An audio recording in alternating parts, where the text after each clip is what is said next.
Back to my YouTube channel. और इस video में हम जो लेसन है पहला साइंस का रासायनिक अभिक्रियाएं और समीकरण, उसका क्वेश्चन आंसर देखेंगे। इसके पहले हमने शॉर्ट में रिवीजन कर लिया है इस लेसन को, तो चलिए क्वेश्चन आंसर को देखते हैं। पहला इसमें क्वेश्चन है हमारा कि नीचे दी गई अभिक्रिया के संबंध में कौन सा कथन असत्य है। तो बेसिकली हम यहाँ पे ध्यान देंगे कि जो लेड है, जिसे हम सीसा भी कहते हैं हिंदी में, उसके साथ ऑक्सीजन है, यानी कि लेड ऑक्साइड है, PbO। तो ये क्या है? लेड ऑक्साइड है। और इसके बाद जो है ये केवल लेड में रह जाता है। इसका मतलब है कि इसमें से ऑक्सीजन निकल रहा है। ऑक्सीजन किसी एलिमेंट से बाहर निकलता है या फिर यौगिक से बाहर निकलता है तो उसका अपचयन होता है। तो हम कह सकते हैं कि ऑप्शन डी जो है राइट है, इसमें लेड ऑक्साइड अपचयित हो रहा है। और कार्बन की अगर बात करें तो इसमें ऑक्सीजन जुड़ रहा है, इसका मतलब कार्बन उपचयित हो रहा है। तो हम कह सकते हैं कि सी और डी हमारा सही है, लेकिन क्वेश्चन के हिसाब से असत्य कौन है, रॉन्ग कौन सा है? तो ए और बी रॉन्ग है। तो ऑप्शन 1 को हम सही मानेंगे। यहाँ पे ए और बी जो है हमारा असत्य है। तो इसी प्रकार हम दूसरे क्वेश्चन को देखते हैं। इसमें कह रहा है कि Fe2O3 प्लस 2Al और अभिक्रिया करने के बाद Al2O3 प्लस 2Fe। तो ऊपर दी गई अभिक्रिया ये कौन सी अभिक्रिया है? तो बेसिकली जब हम यहाँ पे देखेंगे Fe2O3 को और बाद में देखेंगे तो Fe केवल हमारा सिंगल रह जाता है, ठीक है। इसके साथ जो इसका फ्रेंड था वो हट जाता है। तो हमने पिछले एक्सप्लेनेशन में ये देखा था कि जब दो एलिमेंट्स हो और दोनों एलिमेंट्स में से एक कोई एलिमेंट विस्थापित हो रहा हो, डिस्प्लेस हो करके किसी और प्लेस पे चला जा रहा हो और उसके साथ जा करके जुड़ जा रहा हो, इट मीन्स केवल सिंगल अगर डिस्प्लेसमेंट हो रहा है, इसका मतलब है कि ये डिस्प्लेसमेंट रिएक्शन है। अगर दो आपस में अपना जगह चेंज करेंगे, स्पेस चेंज करेंगे, इट मीन्स वो डबल डिस्प्लेसमेंट यानी द्विविस्थापन अभिक्रिया। तो यहाँ पे केवल एक ही विस्थापित हो रहा है, इसका मतलब है यहाँ पे विस्थापन अभिक्रिया हो जाएगा। पर हम तनु हाइड्रोक्लोरिक एसिड डालेंगे तो उसमें हाइड्रोजन गैस और आयरन क्लोराइड बनेगा, ठीक है। तो इसको कैसे हम देखेंगे? तो लौह चूर्ण यहाँ पे क्या हो जाएगा? Fe, ठीक है ना। और उसमें क्या करना है? Fe के साथ हम HCl को मिलाएंगे, है ना। तो हम ये जानते हैं कि धातु के साथ कभी भी एसिड रिएक्शन करता है तो हाइड्रोजन गैस रिलीज करता है। नेक्स्ट क्वेश्चन है हमारा, ये तो हो गया हमारा। चलिए अगला चौथा नंबर क्वेश्चन है, रासायनिक अभिक्रिया जो है संतुलित करने वाला क्वेश्चन है इसमें। तो संतुलित रासायनिक समीकरण क्या है, इसके बारे में एक्सप्लेनेशन। तो रासायनिक समीकरण को संतुलित करने के लिए क्या क्यों आवश्यक है ये भी जानेंगे इसमें। तो इसका आंसर है हमारा कि संतुलित रासायनिक समीकरण वह समीकरण है जिसमें अभिकारक और उत्पाद दोनों तरफ के प्रत्येक तत्व के परमाणुओं की संख्या समान होती है, ठीक है। तो जब भी ये जो रिएक्शन को दिखाता है तो इसके पहले रिएक्टेंट होता है और उसके बाद प्रोडक्ट, यानी कि अभिकारक और उत्पाद। तो अभिकारक और उत्पाद के दोनों साइड में जो एलिमेंट्स होंगे उनके जो परमाणुओं की संख्या होगी वो सेम होनी चाहिए, तभी हम उसको रासायनिक समीकरण को संतुलित कहते हैं। फिर आगे कहता है कि रासायनिक समीकरण को संतुलित करना क्यों आवश्यक है, ठीक है। तो इसके लिए एक्सप्लेनेशन है हमारा कि जो रासायनिक समीकरण होता है परमाणुओं की संख्या समान होती है, ठीक है। तो रासायनिक समीकरण को द्रव्यमान संरक्षण के नियम का पालन करने के लिए संतुलित करना आवश्यक होता है। द्रव्यमान संरक्षण का नियम ये कहता है कि जब भी कोई आपस में अभिक्रिया होती है तो उस अभिक्रिया में ना किसी ऊर्जा का ह्रास होता है और ना कोई ऊर्जा बनता है, वो केवल ट्रांसफॉर्म होता है। तो यहाँ पे अगर एलिमेंट्स की कमी या फिर बढ़ोतरी हो रही है, इसका मतलब है कि वो द्रव्यमान संरक्षण के नियम का पालन नहीं करता है। तो इसीलिए हम द्रव्यमान संरक्षण के नियम को सिद्ध करने के लिए ही यहाँ पे संतुलित करना आवश्यक हो जाता है, ठीक है। तो नेक्स्ट क्वेश्चन हम देखते हैं। नेक्स्ट क्वेश्चन हमारा 5 नंबर है। ये कह रहा है कि निम्न कथनों को रासायनिक समीकरण के रूप में परिवर्तित कर उन्हें संतुलित करना है। ठीक है, तो कैसे संतुलित किया जाता है मैं करके दिखा देता हूँ। देखिए, नाइट्रोजन हाइड्रोजन गैस से संयोग करके अमोनिया बनाता है। ठीक है, तो यहाँ पे देखिए, जब नाइट्रोजन हाइड्रोजन गैस के साथ रिएक्ट करके जो रिजल्ट देता है वो NH3 देता है। अब संतुलित करने के लिए हमने क्या किया है, ये 3 लगाया है और ये 2 लगाया है। ठीक है, तो बेसिकली चलिए हम करके यहाँ देखते हैं।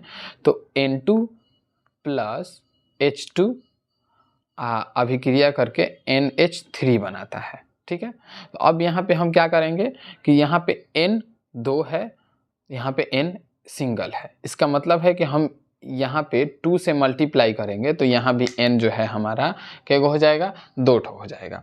और यहाँ पे हाइड्रोजन 3 है और यहाँ पे 2 है। ठीक है, लेकिन 3 अब यहाँ नहीं रहा क्योंकि यहाँ 2 है, तो 2 3 जा 6 हो गया, मतलब 2 3 6 पूरा हाइड्रोजन हो गया। तो इधर हम अगर 3 लगा दें तो इधर भी हाइड्रोजन हमारा 3 हो जाएगा। तो उसी तरीके से यहाँ पे संतुलित किया गया है। ठीक है, तो चलिए अब अगला देखते हैं। अगला क्वेश्चन है संतुलित करने के लिए ही है।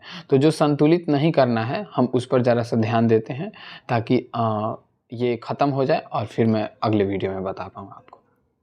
तो ऊष्माक्षेपी अभिक्रिया एक उदाहरण देना है। ऊष्माक्षेपी अभिक्रिया में क्या होता है, तो ऊष्मा का उत्सर्जन होता है। जब भी कोई रिएक्शन होगा तो उसमें ऊष्मा का क्या होगा, उत्सर्जन होगा।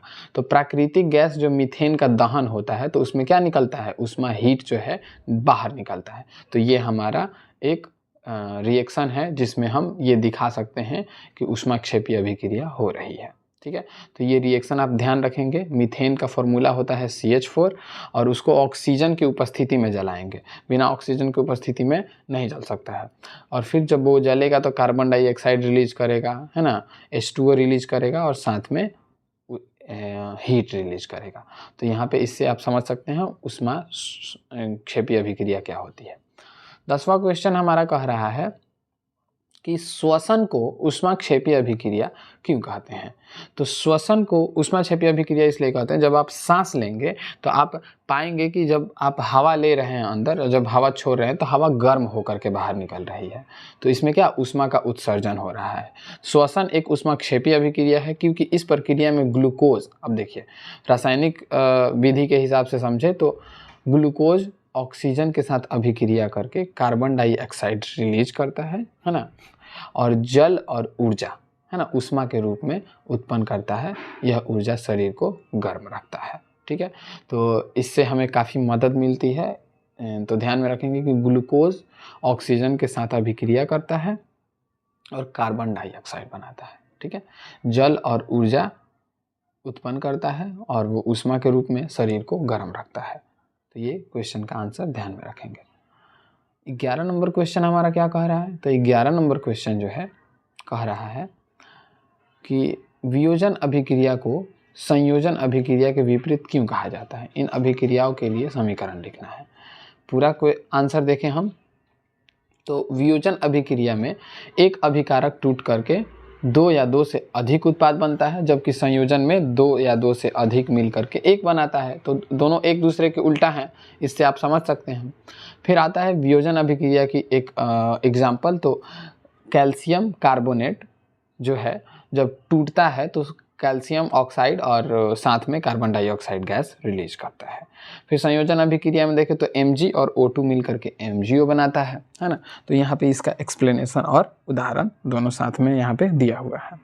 फिर 12 नंबर क्वेश्चन कहता है कि उन वियोजन अभिक्रियाओं के एक एक समीकरण लिखिए जिनमें ऊष्मा, प्रकाश एवं विद्युत के रूप में ऊर्जा प्रदान की जाती है। ठीक है, तो क्या है, तो ऊष्मा वाला एक लिखेंगे, फिर उसके बाद प्रकाश वाला लिखेंगे और फिर विद्युत वाला।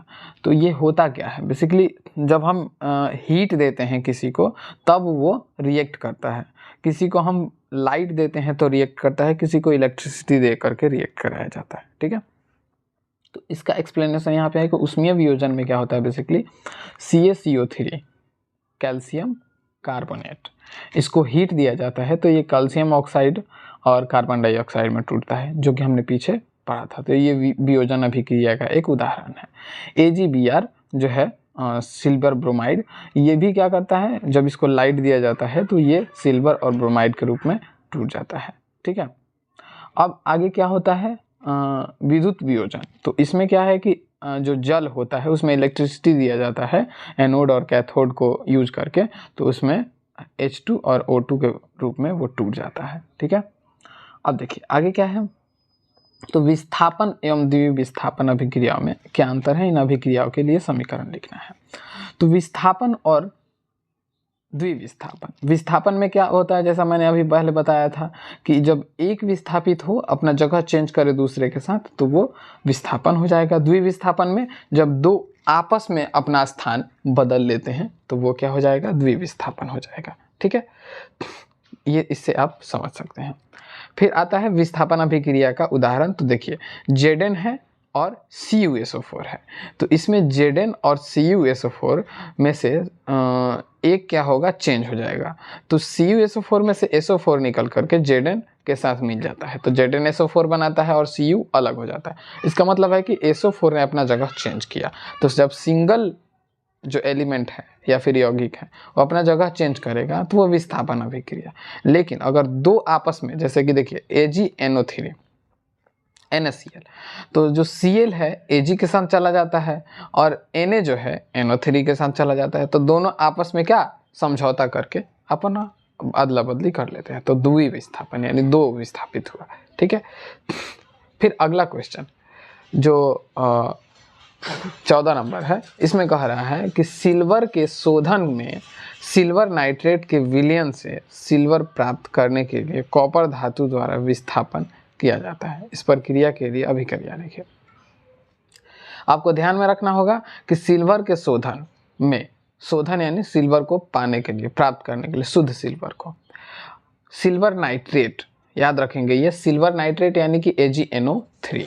तो सिल्वर नाइट्रेट और कॉपर है ना, कॉपर धातु द्वारा विस्थापित किया जाता है ताकि नाइट्रेट जो है कॉपर के साथ चला जाए और सिल्वर शुद्ध रूप से प्राप्त हो। तो इसमें विस्थापन अभिक्रिया का प्रयोग किया जाता है AgNO3 प्लस Cu, और अभिक्रिया करने के बाद CuNO3 बन जाता है और सिल्वर हमारा मुक्त रूप से प्राप्त हो जाता है। चलिए 15 नंबर क्वेश्चन को हम देखते हैं आगे। ये कह रहा है कि अवक्षेपण अभिक्रिया से आप क्या समझते हैं, अवक्षेपण अभिक्रिया से आप क्या समझते हैं और उदाहरण देकर के समझाना है। बेसिकली अवक्षेपण अभिक्रिया में क्या होता है, अवक्षेप, दूध के कलर का पानी प्राप्त होता है जिसे अवक्षेप कहा जाता है। अवक्षेपण अभिक्रिया वह रासायनिक अभिक्रिया है जिसमें दो विलयन आपस में मिलते हैं और मिल करके एक ठोस पदार्थ बनाते हैं। ठीक है ना, सफ़ेद रंग का वो बनेगा, अवक्षेप भी प्राप्त होगा और वो ठोस भी बन जाता है। ठीक है ना, विलयन में क्या होता है, विलयन मिल करके एक ठोस पदार्थ का निर्माण करता है। तो AgNO3 को NaCl के साथ जब मिलाते हैं तो AgCl और सोडियम नाइट्रेट जो है बनता है। ठीक है, 16 नंबर क्वेश्चन जो है, ऑक्सीजन के योग या ह्रास के आधार पर निम्न पदों की व्याख्या कीजिए।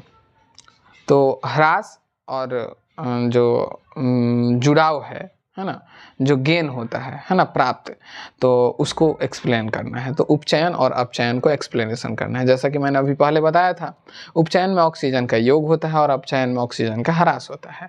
ठीक उल्टा, हाइड्रोजन का ह्रास होगा उपचयन में और हाइड्रोजन का योग होगा अपचयन में, है ना। उपचयन में ह्रास और अपचयन में योग होगा। तो उदाहरण कैसे देंगे, तो यहाँ पे देखिए, कार्बन का कार्बन डाइऑक्साइड में दहन किया जाता है तो लोहे पर जंग लगा। देखो, कार्बन का कार्बन डाइऑक्साइड में दहन, है ना, तो जब कार्बन को ऑक्सीजन की उपस्थिति में जलाते हैं तो कार्बन डाइऑक्साइड, इसमें क्या होता है, ऑक्सीजन जुड़ता है, थोड़ा गड़बड़ लिखा हुआ है, तो कार्बन डाइऑक्साइड हमारा प्राप्त होता है। जब भी हम एक एग्जांपल यहाँ पे लेते हैं कि कार्बन को ऑक्सीजन की उपस्थिति में जलाते हैं तो CO2, है ना, तो क्या हुआ, कार्बन के साथ ऑक्सीजन हमारा जुड़ जाता है। इसका मतलब है कि यहाँ पे हमारा क्या हो रहा है, उपचयन हो रहा है। तो इस तरह से हम यहाँ पे समझेंगे। अपचयन में वही चीज़ है कि हाइड्रोजन का योग होगा और ऑक्सीजन का ह्रास होगा। तो जब भी हम हाइड्रोजन गैस द्वारा कॉपर ऑक्साइड का अपचयन करते हैं, है ना। तो उसमें क्या होता है कि हाइड्रोजन का योग होता है और ऑक्सीजन का ह्रास होता है। हाइड्रोजन का क्लोरीन से क्रिया, है ना, कर हाइड्रोजन क्लोराइड बनाते हैं। चलिए अब आगे है हमारा एक क्वेश्चन था कि एक्स तत्व एक्स तांबा है और काला यौगिक कॉपर, है ना। ये जो 17-18 क्वेश्चन है और 19 नंबर, चलिए 17 नंबर क्वेश्चन को मैं अगले वीडियो में बताऊंगा, है ना, नहीं तो वीडियो बहुत ज़्यादा लंबा हो जाएगा। लोहे की वस्तुओं पर पेंट चढ़ाया जाता है ना। क्यों चढ़ाया जाता है, इसका जवाब देना था। तो लोहे की वस्तुओं को जंग लगने से बचाने के लिए पेंट किया जाता है। पेंट एक सुरक्षात्मक परत बनाता है जो लोहे को हवा और नमी के संपर्क में आने से रोकता है और वो लोहे को लंबे समय तक यूज करने में मदद करता है। तो ये क्या है, इसीलिए हम लोहे की वस्तुओं पर पेंट चढ़ाते हैं। फिर अगला है कि तेल और वसा युक्त खाद्य पदार्थ, है ना, विकृत गंधिता के बारे में बताना है इसमें। तेल और वसा युक्त खाद्य पदार्थ में नाइट्रोजन, तेल और वसा युक्त खाद्य पदार्थ को विकृत गंधिता से बचाने के लिए नाइट्रोजन से भरा जाता है। तो नाइट्रोजन का उपयोग क्यों किया जाता है, तेल और वसा युक्त खाद्य पदार्थ जो होते हैं उसको बचाने के लिए, है ना। विकृत गंधिता क्या होता है, तो विकृत गंधिता में होता क्या है कि खाना खराब हो जाता है। जैसे नहीं बोला जाता खाना बासी हो गया तो बदबू देने लगता है, तो वही विकृत गंधिता है। तो जैसे पैकेट देखिए कुरकुरे के, तो उसमें नाइट्रोजन गैस भरे होते हैं क्योंकि वो लंबे समय तक वो खराब ना हो, वो भोजपुरी में बात करें मेहराए नहीं, वो बासी ना हो, वो ऐसा ना हो, मतलब अच्छा ना लगे, है ना, वैसा ही वो कुरकुरा बना रहे, इसीलिए उसमें नाइट्रोजन गैस भरा जाता है। नाइट्रोजन गैस एक अक्रिय गैस है जो खाद्य पदार्थ को ऑक्सीकरण से बचाती है। अगला है संक्षारण और विकृत गंधिता क्या होता है। लास्ट क्वेश्चन है संक्षारण और विकृत गंधिता। संक्षारण क्या होता है, धातुओं का वायु और नमी के रसायन या रसायनों द्वारा क्षरण, है ना। जैसे लोहे को हम हवा में रख दे तो वो जंग लग कर धीरे धीरे खराब होने लगता है, या फिर किसी भी लकड़ी को रख दे तो वो भी धीरे धीरे सड़ने लगता है ना। लोहे पर जंग लगना, चांदी पर जो है काली परत जम जाना, तो ये भी चीज़ें जो है क्या है, संक्षारण है। विकृत गंधिता जो अभी हमने बताया था कि जो उसमें ऑक्सीकरण होता है, ऑक्सीजन जुड़ने लगते हैं और साथ में वो गंध और स्वाद बदल देता है, तो वही क्या होता है, विकृत गंधिता। जैसे बासी मक्खन, पुराने चिप्स आदि। तो कुल मिलाकर के ये सब क्वेश्चन थे, जो क्वेश्चन जैसे कि 17 नंबर छूटा हुआ है, और कुछ क्वेश्चन जो रासायनिक समीकरण को संतुलित करना है मैं अगले वीडियो में बताऊंगा, और कोई क्वेश्चन जो आपको समझ में नहीं आया हो उस क्वेश्चन का जवाब मैं अगले वीडियो में दूंगा। आप कमेंट करके बताइएगा। धन्यवाद।